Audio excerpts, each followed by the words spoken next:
अस्सलाम वालेकुम दोस्तों, ये है Realme GT7। इसकी अनबॉक्सिंग हो रही है जनाब। आपको दिखाते हैं खूबसूरत stylish phone Realme GT7 Pro। अभी रिसेंटली ये लॉन्च हो चुका है, लेकिन पाकिस्तान में अभी नहीं आया। नेक्स्ट मंथ पाकिस्तान में लॉन्च होगा, इंडिया में लॉन्च हो चुका है, चाइना में लॉन्च हो चुका है। 80 वोल्ट फास्ट चार्जिंग के साथ C टाइप डाटा केबल है इसके साथ। तो सबसे मज़े की बात है कि इसका प्रोसेसर बहुत तगड़ा है, 8 Gen 1।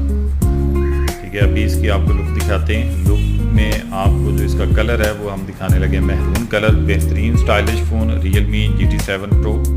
चेक करें ज़रा, है ना कमाल का फ़ोन। हमारे पेज को फॉलो करें ताकि आपको नेक्स्ट ऐसी वीडियो बर वक्त मिले। शुक्रिया।